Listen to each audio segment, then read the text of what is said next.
Una de las tareas desagradables que tienen nuestras agencias gubernamentales es reprimir a los gángsters que surgen y atormentan esta tierra. Supongo que la historia de todo esto empezó en la década de los 20 del siglo pasado, en los días en que había tráfico ilegal de licores, y esas actividades han continuado hasta el día presente. Muchos de los gángsters que han perpetuado su pecado y vicio en nuestra generación han logrado influencia política. A veces, al ver la incapacidad del gobierno para encarcelar a los ofensores, parece como si algunos de ellos hubieran desarrollado inmunidad contra toda clase de juicio legal y continúan con sus crímenes sin que nadie pueda tocarlos. Algunos han quedado en la cárcel por largo tiempo y algunos han sido deportados de nuestra nación. A unos pocos los han ejecutado, pero todos tenemos que admitir que las ruedas de la justicia se mueven lentamente en nuestra tierra.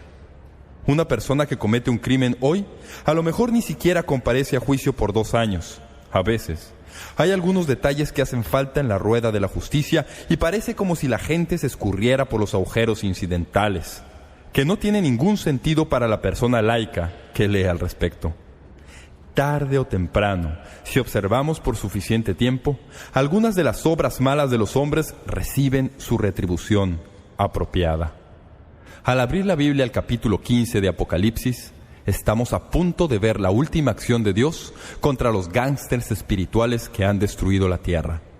La evidencia que Él presenta contra ellos jamás será refutada, porque Él lo sabe todo, por dentro y por fuera. Sus testigos nunca sucumbirán a la intimidación, porque están bajo su protección divina. Sus dignatarios no sucumben al soborno, porque son los santos ángeles de Dios. No se puede evadir sus sentencias aduciendo algún tecnicismo, porque Él fija el tiempo para su ejecución y Él tiene el poder para imponerlas. Eso es lo que sucede en Apocalipsis 15 y 16. La lectura nos presenta las 7 copas del juicio en el clímax del juicio de Dios sobre esta tierra. Los capítulos 15 y 16 de Apocalipsis traen a conclusión las 3 series de 7 que empezaron en el capítulo 4. Como recordarán, en el principio de nuestro estudio señalamos que todo el libro de Apocalipsis está organizado alrededor de esos 3 7s. Básicamente, el libro de Apocalipsis está bosquejado por los juicios de los 7 sellos. Recordarán que señalé al principio que los juicios de los 7 sellos y los juicios de las 7 trompetas y los juicios de las 7 copas son telescópicos en la manera en que funcionan. Permítanme explicarles. Para llegar al 7º sello, hay que atravesar los juicios de los 7 sellos en los capítulos 4 y 5. Cuando se abre el 7º sello del rollo, lo que se ve son los juicios de las 7 trompetas. Se escucha que se tocan las 7 trompetas y los anuncios de advertencia del juicio venidero hasta que se llega a la 7ª trompeta. Cuando se le toca, lo que se tiene en la 7ª trompeta son las 7 copas de juicios que están aquí, justo ante nuestros ojos en los capítulos 15 y 16. Los capítulos 4 y 5 son los juicios de los sellos. El capítulo 8 relata las trompetas del juicio. Los capítulos 15 y 16 nos hablan de las copas de los juicios. Tengo que decirles que en cuanto a organización, lo que esto significa es que conforme avanzamos por los juicios y llegamos hacia el fin, hay una concentración de actividad, en donde lleva un periodo de unos 6 o 7 años para que se desarrollen los juicios de los 7 sellos. Cuando se llega a los juicios de las trompetas, estos tienen lugar en un lapso de un par de años. Cuando se llega a los juicios de las copas, lo que se tiene es el derramamiento como ametralladora de la ira de Dios sobre esta tierra, que podría tener lugar en cuestión de meses. Así que la actividad se acelera conforme se avanza hacia el fin de la tribulación. En cuanto a cronología, los capítulos 15 y 16 son las últimas cosas que tendrán lugar antes de que Jesucristo regrese en su segunda venida. Escuchen con atención. Todavía tenemos el capítulo 17 y el capítulo 18 antes de que lleguemos al capítulo 19. Abran su Biblia en el capítulo 19 y noten el versículo 11 en donde tenemos el regreso de Cristo. Entonces vi el cielo abierto, y he aquí un caballo blanco, y el que lo montaba se llamaba Fiel y Verdadero, y con justicia juzga y pelea. Esa es la segunda venida de Cristo. Como acabo de decir, Los capítulos 15 y 16 son los últimos eventos antes de que Cristo regrese, porque, de nuevo, cuando lleguemos a los capítulos 17 y 18, tenemos un breve paréntesis que no tiene nada que ver con el flujo del libro. Tiene que ver con Babilonia y su lugar en la Odisea profética de Dios, pero no tiene nada que ver con los eventos cronológicos del libro de Apocalipsis. No sé si he sido fiel para recalcarles esto conforme hemos ido avanzando, pero esto es esencial si vamos a entender este libro. Básicamente, el libro de Apocalipsis se desenvuelve en forma cronológica, sucesivamente, teniendo en mente que periódicamente el libro se detiene y presenta un breve paréntesis y una explicación sobre alguna verdad dinámica determinada dentro del libro de Apocalipsis. Mientras se estudia ese paréntesis, la acción misma se detiene y nada sucede para avanzar hacia el futuro. Cuando el paréntesis se acaba, volvemos a retomar la acción y avanzamos un poco más. Luego, hay otro paréntesis y finalmente llegamos al fin del libro. De muchas maneras, el capítulo 15 es como una introducción al capítulo 16. Prepara el escenario para el anuncio real de las 7 copas del juicio. En el capítulo 16, notarán que en esos 21 versículos se describen todos los juicios de las 7 copas. Suceden en la tierra uno tras otro. Son cataclismos en el sentido de que caen sobre la tierra como las últimas plagas. Antes de entrar en detalles, en el capítulo 15 hay un cuadro de cómo todo esto encaja entre sí. Para que no nos perdamos en este breve capítulo, porque vamos a tomar breves momentos en cada punto, voy a darles el bosquejo que vamos a seguir. Primero, la señal del cielo, versículo 1. 2. El mar de cristal, versículo 2. 3. El canto de Moisés y del Cordero, versículos 3 y 4. 4. El santuario en el cielo, versículos 5 y 6. 5. Las 7 copas, versículo 7, y 6, el humo en el templo, versículo 8. Primero, la señal en el cielo, versículo 1.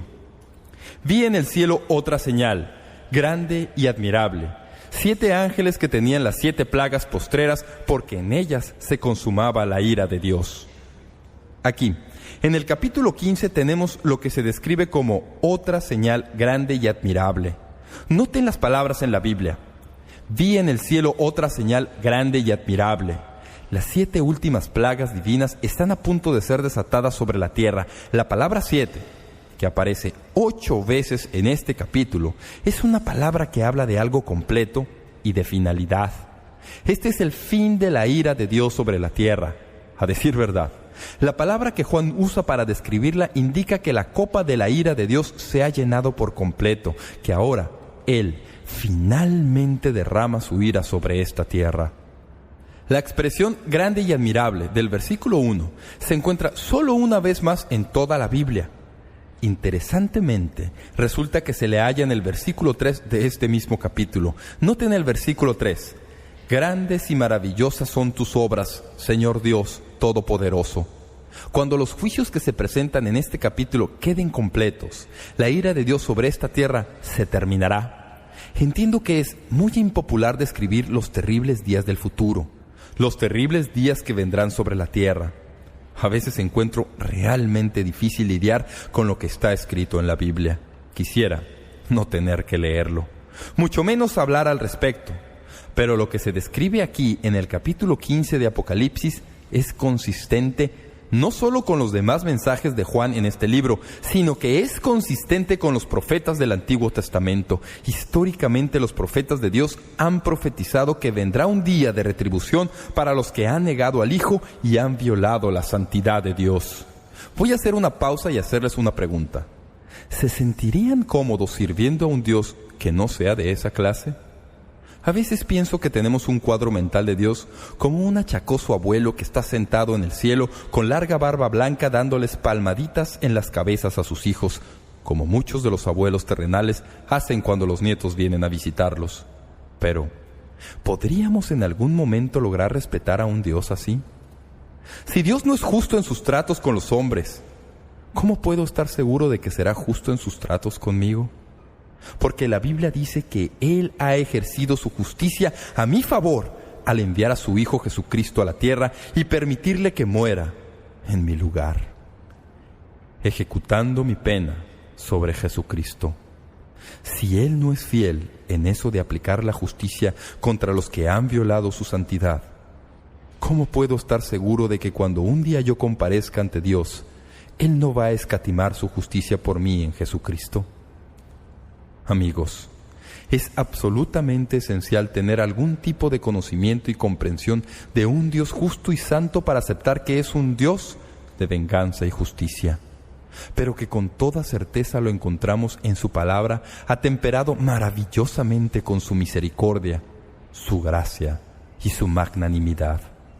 Por favor, recuerden que lo que vamos a ver en este mensaje y en los mensajes que vienen por delante en esta serie tiene lugar al fin de la edad, después de que Dios ha enviado a sus profetas y ha enviado a sus apóstoles y envió a su propio Hijo y envió a los predicadores que predican el Evangelio por años y ha enviado misioneros por todo el mundo para que les digan a los hombres y mujeres que hay un camino de escape. Y después de que todo esto ha sucedido, los hombres con todo eso rehúsan su misericordia. No puede ser ningún otro tipo de Dios que un Dios de justicia. Viene un día que será el día de pago ante Dios. Eso es lo que la Biblia enseña. Y esto no es algo negativo. Es simplemente la naturaleza de un Dios justo y santo. Alguien ha dicho que no hay por qué tener miedo de un cable de alta tensión muy alto. Pero si de alguna manera el cable se rompe por un terremoto o huracán y entra en contacto con algún objeto mediante el cual la electricidad hace tierra, incinerará o derretirá a ese objeto. La santidad de Dios es así. Es benéfica en conductores normales, pero hará añicos y desbaratará las vidas que han hecho el mal. Entendemos en la palabra de Dios en este primer versículo que hay una gran señal en el cielo, una señal muy significativa de que los ángeles están a punto de vaciar las últimas 7 plagas. En el contexto griego, el orden de las palabras hace énfasis en el hecho de que en verdad estos son los juicios finales de Dios. Si ustedes tuvieran un Nuevo Testamento en griego y leyeran este versículo, así es como lo leerían: teniendo las 7 plagas, las últimas. Se recalca para ayudarnos a entender que esto es el acabose. Punto. Ya no hay más. Después de las copas de juicios, eso es todo. Se acabó. Se terminó. Es el fin. Dios ha terminado con su ira. La palabra último en el texto es la palabra griega eschatos, que quiere decir último. ¿Saben cómo se llama en teología el estudio de la profecía? Se le llama escatología. Si ustedes asisten al seminario para estudiar la profecía, lo que estudian es la doctrina de la escatología. ¿De qué se trata? Es el estudio de las últimas cosas. Estas son las últimas cosas de los juicios sobre la tierra. Ahora, eso es lo que dice el versículo 1. Ahora noten. En segundo lugar, el mar de vidrio. Versículo 2. Vi también como un mar de vidrio mezclado con fuego, y a los que habían alcanzado la victoria sobre la bestia y su imagen, y su marca y el número de su nombre, en pie sobre el mar de vidrio con las arpas de Dios. Juan no dice que ve un mar de vidrio, dice, vi también como un mar de vidrio. ¿De qué está hablando? Permítanme decirles simplemente que Juan está viendo una visión del cielo. Allá en Apocalipsis 4:6 se nos dice que alrededor del trono de Dios hay un mar de cristal, como de vidrio. No sé lo que esto quiere decir. No tengo ninguna idea de lo que eso quiere decir. Es simplemente un intento humano de describir el medio ambiente que rodea al trono de Dios. Con frecuencia oímos de las calles de oro que hay en el cielo. Literalmente el pasaje dice, como veremos cuando lleguemos al capítulo 20, no calles de oro, sino calles de material translúcido transparente. De alguna manera, el pavimento en el cielo, y especialmente el que rodea al trono de Dios, es como un mar de vidrio, como de cristal. La Biblia dice que reunidos en ese mar de cristal están los que han logrado la victoria sobre la bestia. Se les describe con 4 expresiones. Noten lo que dice la Biblia.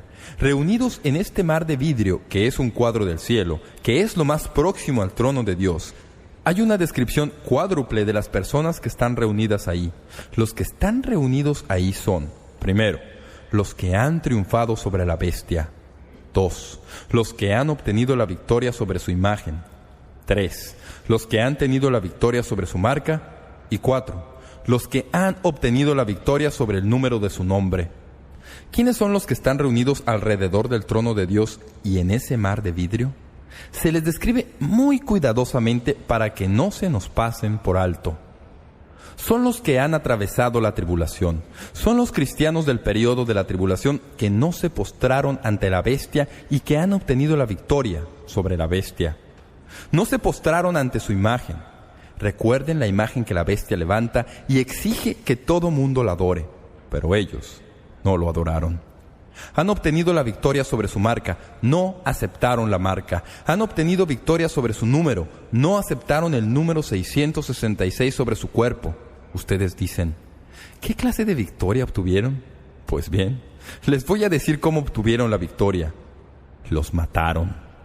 Lograron que los envíen al cielo. Ahora están en el cielo reunidos alrededor del trono de Dios. Fueron los santos masacrados durante la tribulación y sufrieron la muerte por su fe, y se les describe en el capítulo 13 de este libro. Cuando tengan oportunidad, querrán leer los primeros 10 versículos. Este grupo es uno de los 3 grupos en la Biblia a los que se les permite tocar en la sinfonía de Dios. Quiero que noten lo que dice. Estas personas que están en el mar de vidrio tienen las arpas de Dios. A veces tenemos la idea de que todos los que llegan al cielo, todo el que está en la eternidad, va a tener una arpa, sea que uno la quiera o no. Cuando uno se inscribe, eso es parte del equipo original cuando uno pasa por la puerta. Aquí tienes tu arpa. Pero no es así como esto funciona. Hay solo 3 grupos que tocarán en la orquesta. No hay audiciones antes de llegar allá. Y si usted no cae en uno de estos 3 grupos, va a cantar, pero no va a tocar. En primer lugar, los que son arrebatados y llevados a la gloria. Apocalipsis 5. Si estudian el capítulo 5, los hallarán tocando arpas. En segundo lugar, los 144,000 reunidos con el Cordero en el monte de Sión. Apocalipsis 14. Ellos van a tocar el arpa.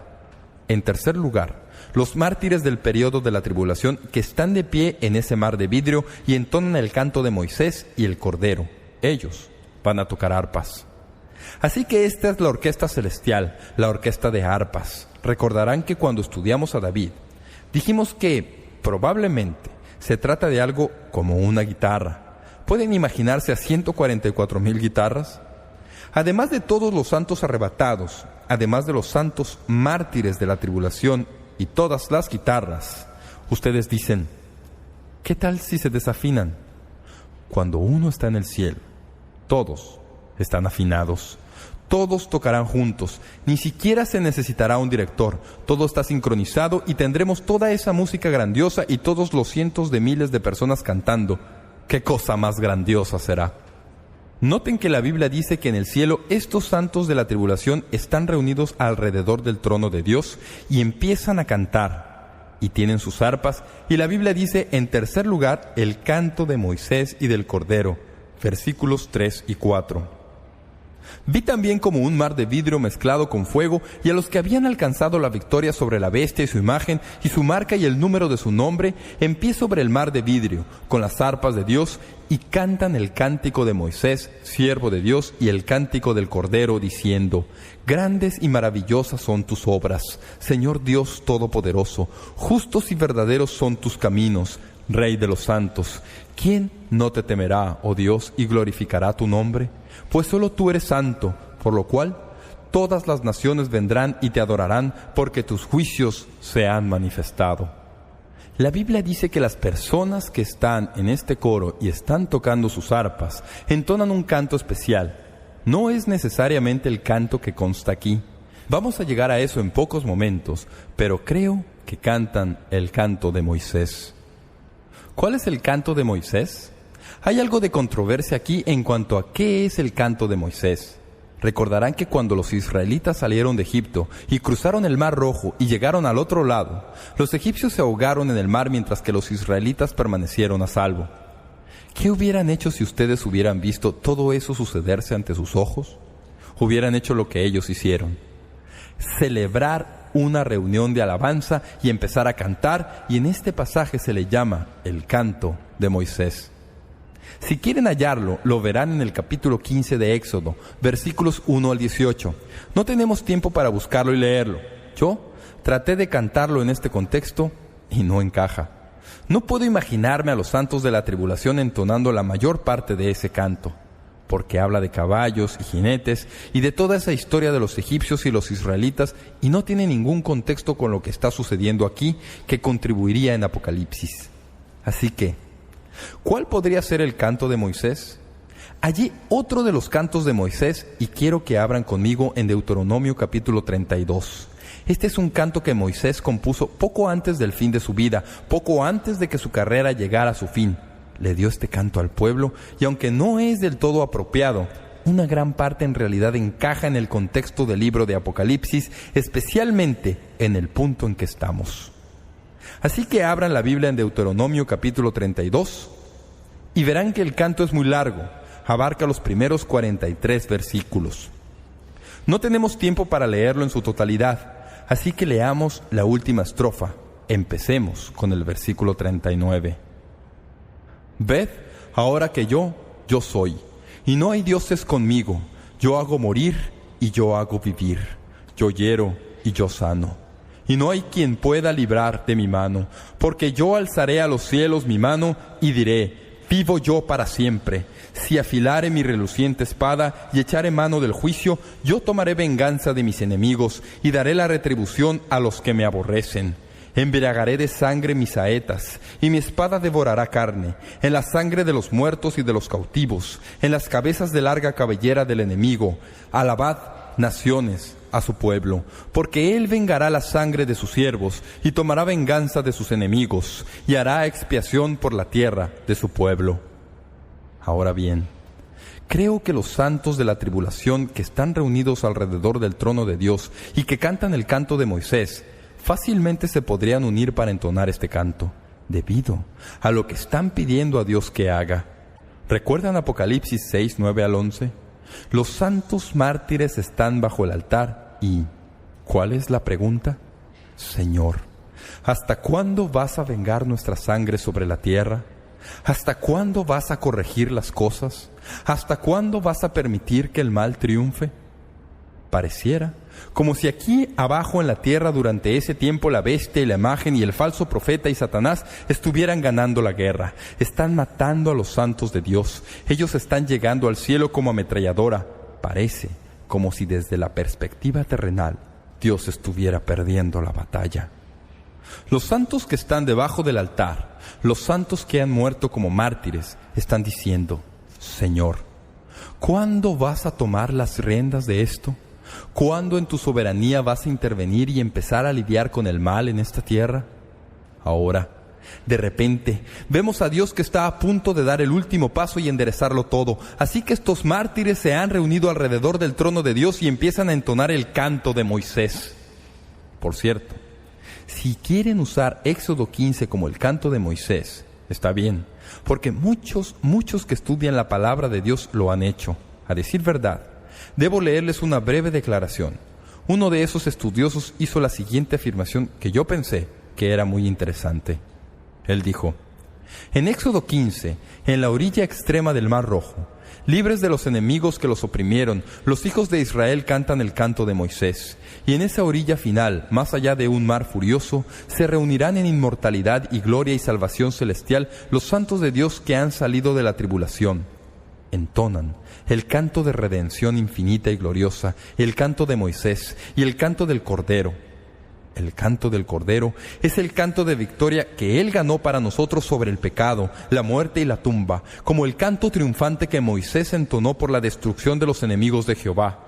Es una coincidencia extraña que el primer canto que registra la Biblia se halla en Éxodo, capítulo 15, y es el canto de Moisés. Y el último canto que registra la Biblia está en Apocalipsis capítulo 15 y es también el canto de Moisés. No sabía eso. Nunca lo vi antes. Así que si toman el canto de Moisés en Éxodo 15 como el que está cantando aquí, lo explica muy naturalmente. Lean el canto cuando tengan oportunidad y verán cómo encaja. Uno de los problemas para aceptar esto como el canto de la tribulación es que si no tenemos cuidado, entenderemos mal el gozo y la emoción que hay en las vidas de esas personas en el cielo al ver que Dios empieza a tomar el control de la tierra. La Biblia dice que toda la creación gime hasta el día de la redención. ¿Entienden lo que eso significa? A menudo pienso de eso en una manera. Todo el mundo, aunque a veces es un maravilloso lugar para nosotros y hay belleza en esta tierra y hay gozo aquí, todo está simplemente fuera de sincronización. No está sincronizado. Uno de estos días, Dios va a volver a esta tierra y va a librar a esta tierra de todo pecado y vileza y va a poner todo de nuevo en sincronía. Probablemente nosotros nunca sabremos lo malo que es todo esto hasta que experimentemos lo que será cuando Dios haga todo como debe ser. Eso es lo que estos santos de la tribulación están clamando. Están clamando que Dios se decida a actuar. Noten también que cantan otro canto que se registra en los versículos 3 y 4. Cantan el canto de Moisés y el canto del Cordero. Tal vez este es el canto del Cordero, aunque tal vez no podamos saberlo a ciencia cierta. Grandes y maravillosas son tus obras, Señor Dios Todopoderoso. Justos y verdaderos son tus caminos, Rey de los santos. ¿Quién no te temerá, oh Señor, y glorificará tu nombre? Pues solo tú eres santo, por lo cual todas las naciones vendrán y te adorarán, porque tus juicios se han manifestado. Supongo que en todo se manifiesta mi hábito de preparar sermones. Así que no puedo dejar de mirar este canto y pensar que hay un gran mensaje en ese canto de adoración. Noten las 4 cosas que se incluyen en ese canto de adoración al Señor. Primero, sus obras. Grandes y maravillosas son tus obras, Señor, Dios Todopoderoso. Siempre que se ve adoración en la Biblia, especialmente en el Antiguo Testamento, siempre abarca un repaso de lo que Dios ha hecho, sus obras. Lean el canto de Moisés en cualquiera de los capítulos que les he indicado, y lo que hallarán es un maravilloso repaso de cómo Dios ha ayudado milagrosamente a su pueblo. Pienso que no hay suficiente de esto aquí en nuestra iglesia y no tenemos suficiente de eso en la fe cristiana. Noten, en segundo lugar, en este breve libro que le adoran por sus caminos. Justos y verdaderos son tus caminos, Rey de los santos. Literalmente la palabra santos debería decir la palabra naciones. Justos y verdaderos son tus caminos, oh Rey de las naciones. Dios está a punto de ejercer su juicio y su justicia y le adoran por sus obras, le adoran por sus caminos. Noten en tercer lugar que le adoran porque Él es digno.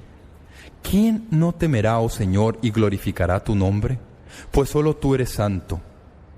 En su adoración, primero que nada, reconocen lo que Dios ha hecho y luego reconocen los caminos en los cuales Dios hace sus obras y entonces van a un nivel más profundo y hablan de que Dios es digno. ¿De quién es Él? Hay un canto que entonamos a veces y que me gusta. Señor, venimos a ti no solamente por lo que has hecho, sino que te agradecemos por lo que eres. Y eso es lo que ellos están haciendo.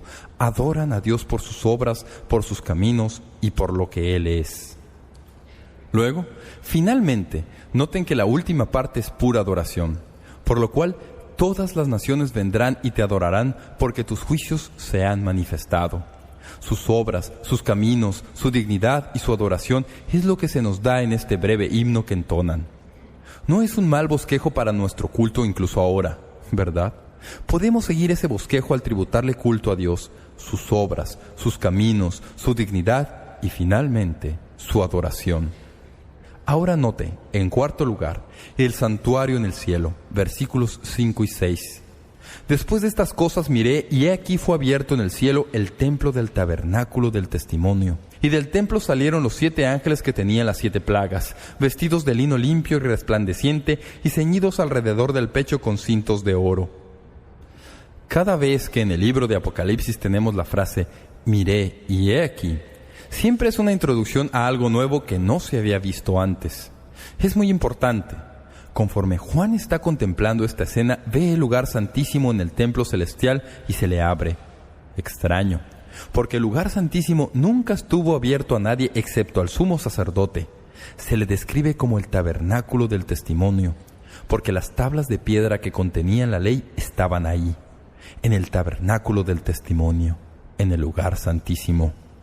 Como ustedes saben, en el Antiguo Testamento se nos dice que en el tabernáculo solamente el sumo sacerdote podía entrar al lugar santísimo, y eso solo después de haber ofrecido sacrificios muy meticulosos y apropiados.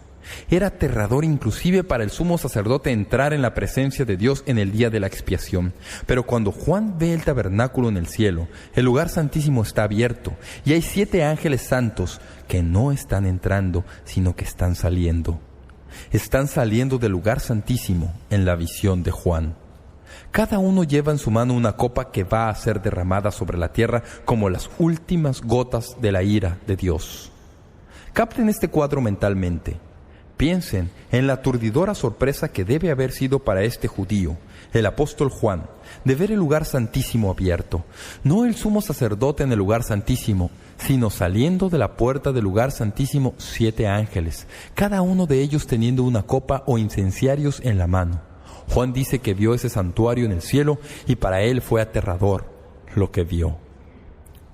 Ahora permítanme hacer una breve pausa por un momento y recordarles que el lugar santísimo es el lugar de donde emana el juicio. ¿Cuál es la razón para la justicia de Dios y su juicio sobre esta tierra?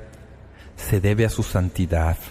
El juicio viene y procede de la santidad de Dios. El hecho de que los ángeles estén vestidos de blanco al salir del lugar santísimo significa la verdad de la justicia y el juicio que brota de la santidad de Dios. No pienso que haya una mejor demostración de eso que la cruz de Jesucristo. Tenemos la tendencia de poner esa doctrina en un nivel diferente de proceso de pensamiento del que usamos para lo demás en la vida. La Biblia dice que el Dios del cielo no escatimó a su propio Hijo, sino que lo entregó libremente por nosotros para que nosotros pudiéramos ser libres. ¿Por qué lo hizo? Porque Dios es un Dios santo, y el juicio de Dios y su justicia emana de su santidad. Dios quiere que usted y yo estemos en el cielo con Él, pero no puede llevarnos al cielo y mantener su santidad a menos que ejecute su juicio sobre nuestro pecado. Si Dios pusiera sobre usted y sobre mí el juicio de la manera en que nos merecemos, no quedaría nada de nosotros para ir al cielo. Pero Dios decidió que nos amaba tanto que abrió su camino, un plan por el cual podía satisfacer su santidad y ejercer su amor a la vez. Así que envió a su Hijo santo, justo, perfecto a esta tierra, en donde nació milagrosamente de una virgen y a la larga fue a la cruz y en perfección sin pecado como hombre y como Dios murió. La Biblia dice que la tierra se oscureció y hubo truenos y relámpagos y el juicio del Dios en indignación justa fue derramado sobre el Hijo de Dios. Emana de la santidad de Dios.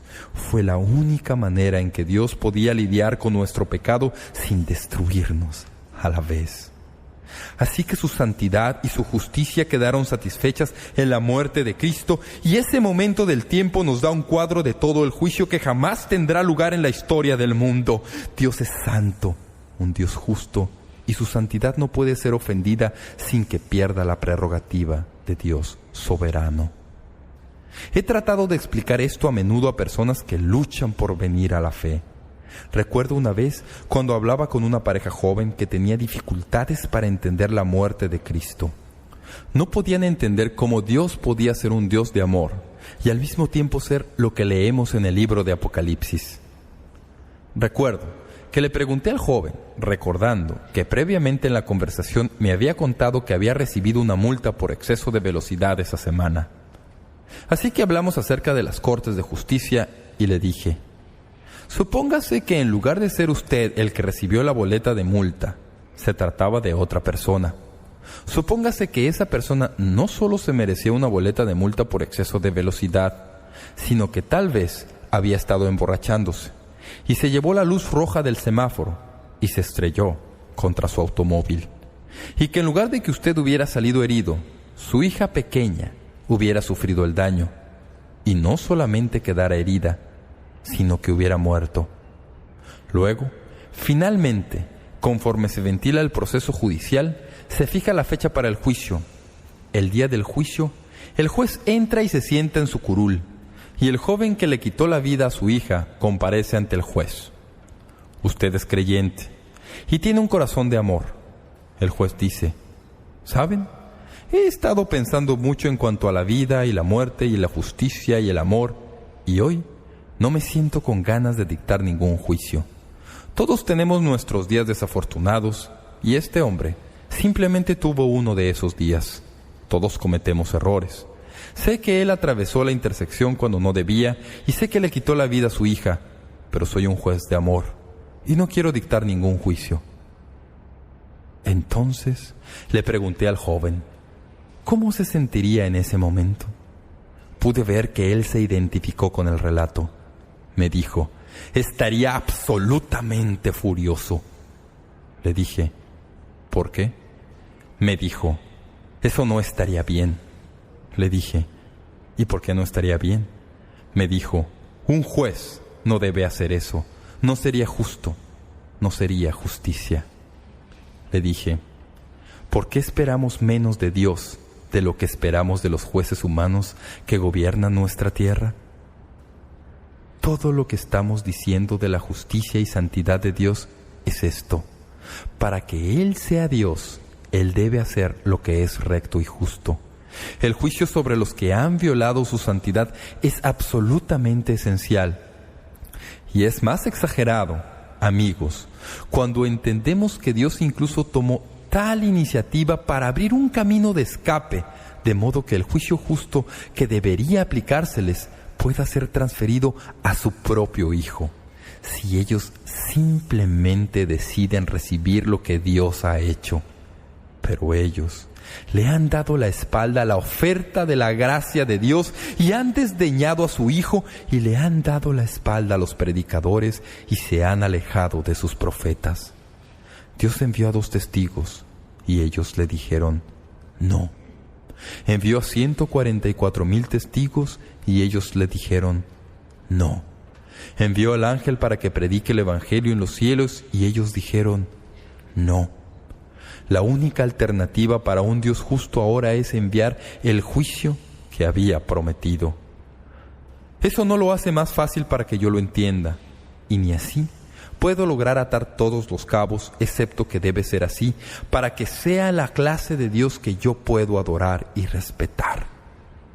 Así que viene el día, según la palabra de Dios, cuando el juicio será ejecutado sobre esta tierra, y esto nos lleva al 5º punto de este mensaje en el versículo 7, las 7 copas. Y uno de los 4 seres vivientes dio a los 7 ángeles 7 copas de oro, llenas de la ira de Dios que vive por los siglos de los siglos. La palabra que se traduce copa literalmente significa una bandeja no muy honda. Pienso que sería algo así como una sartén pequeña. Sería como del tamaño de una sartén pequeña, y en algún otro lugar de la Biblia se le traduce por la palabra incensario. Se le usaba en el tabernáculo para tomar las brasas del altar, cuando encima de las brasas se ponía el incienso para quemarlo a Dios. Así que aquí tenemos una pequeña bandeja, y saliendo del lugar santísimo en el cuadro en Apocalipsis 15 tenemos a 7 ángeles que llevan en sus manos estas sartenes, y la Biblia dice que en el sartén está la ira de Dios. Cada uno de ellos tiene una porción de la ira de Dios. Cuando lleguemos al capítulo 17, los ángeles uno por uno van a recorrer esta tierra y van a vaciar su sartén sobre la tierra. Ese es el juicio de Dios.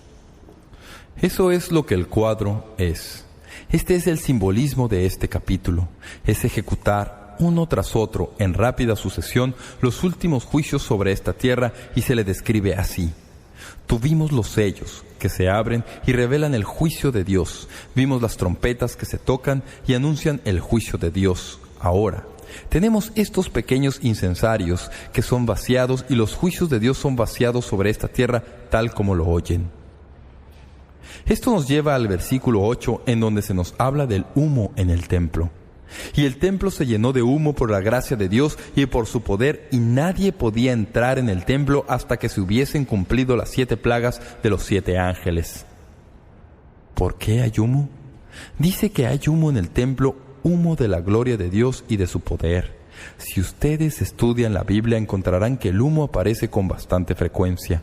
Por ejemplo, cuando el Señor descendió para darles la ley, se nos dice en Éxodo 19:18, todo el monte Sinaí humeaba, porque Jehová había descendido sobre él en fuego, y el humo subía como el humo de un horno, y todo el monte se estremecía en gran manera. Cuando Isaías fue limpiado en el templo, leemos estas palabras en Isaías 6, del 1 al 4. En el año que murió el rey Usías, vi yo al Señor sentado sobre un trono alto y sublime, y sus faldas llenaban el templo. Por encima de él había serafines, y el uno al otro daba voces, diciendo: Santo, Santo, Santo, Jehová de los ejércitos, toda la tierra está llena de su gloria. Y los quiciales de las puertas se estremecieron con la voz del que clamaba, y la casa se llenó de humo. Cuando Aarón y sus sucesores ofrecían el sacrificio en el día de la expiación, y las brasas del altar ardían ante el Señor, la nube de incienso cubría el propiciatorio que estaba sobre el testamento. Levítico 16, 12 al 13. Siempre que se ve el juicio, se va a ver humo, y por supuesto, la Biblia nos dice que el juicio final es el humo del fuego eterno de Dios que arde para siempre jamás y que nunca se apaga. Para detenernos aquí en este capítulo de introducción, permítanme recordarles que todo lo que este capítulo está diciendo es que los que rehúsan beber de la copa de la salvación de Dios, beberán de la copa de su ira. Eso es todo. Hay dos alternativas: beber la copa de la salvación de Dios, como lo dice el salmista, o al fin y al cabo, beber la copa de la ira de Dios. No hay terreno medio. No hay un lugar tal vez o quizá. O bien usted recibe el plan de Dios o recibe la ira de Dios. El plan de Dios nunca ha cambiado. Ha sido así desde el mismo principio. Un día Él va a venir y llenar la tierra con su reino, pero antes de hacerlo va a purificar la tierra, y el capítulo 16 dice ese mensaje muy claramente. Este capítulo no tiene ninguna aplicación directa a mí, en este momento, en este lugar. No tengo que esforzarme mucho para derivar la analogía de lo que debería pensar o de lo que debería motivarme cuando leo de lo horrible de los últimos días. Alguien me preguntó sobre el pasaje de la Biblia en el libro de Mateo que dice que la generación que vea las señales no pasará antes de que pasen todas estas cosas. Le contesté al joven que la respuesta a la pregunta es que la generación que vea las señales verá la segunda venida de Cristo. Su comentario fue: Pastor Jeremiah, parece que la mayoría de las señales ya están sucediéndose. Le dije: así es, tiene razón, están pasando. Están presentes en todas partes. ¿Qué significa eso para mí ahora, en este mismo lugar, en este momento? Eso significa que lo que estoy leyendo aquí en el capítulo 15 y que se describirá en detalle en el capítulo 16, bien puede estar tan cerca como a 7 años de este momento. Si el Señor volviera esta semana, los eventos de que estamos hablando tendrían lugar de aquí a 7 años. Empecé a pensar en eso. Empecé a darme cuenta de que esto no es irrelevante. No es algo que va a suceder en el futuro distante. ¿Qué edad tienen sus parientes que no son salvos? ¿Tiene alguna razón para creer que vivirán por otros 7 años? Si no vienen a Cristo y el Señor Jesucristo regresa, van a experimentar en carne propia todo lo que vamos a leer en el capítulo 16 de Apocalipsis. Por alguna razón, amigos y amigas, pienso que no hemos dejado que esto se apodere de nosotros como debería. Hablamos del infierno porque pensamos que el infierno está por allí, en alguna parte en el futuro, y vamos a vivir nuestras vidas y la gente va a ser salvada del infierno algún día. Pero 7 años es otra cuestión. A 7 años de aquí, los que usted y yo queremos, aparte de la gracia de Dios, podrían estar experimentando el infierno en la tierra, y lo único que tendrán para experimentar después de eso será el infierno eterno, para siempre, jamás. Sea lo que sea que usted crea en cuanto a lo que estamos estudiando en el libro de Apocalipsis, y sea cual sea la motivación que le impulse, aparte de la curiosidad intelectual y la comezón profética, la lección permanente y duradera que quiero dejarles es esta: un interés más grande, más intenso, más diario, con más oración por las personas que no conocen a Jesucristo. Sospecho en secreto que aunque honramos de labios para afuera todo lo que he estado predicando, muy adentro, en lo más profundo de nuestro corazón, en realidad, tal vez, no lo creemos. Porque si lo creyéramos, ¿cómo podríamos vivir como vivimos? Entregándonos día tras día a las cosas incidentales que no tienen absolutamente ningún sentido a la luz de la eternidad. Dejamos que los años pasen día tras día sin ningún impacto por Jesucristo en nuestras vidas.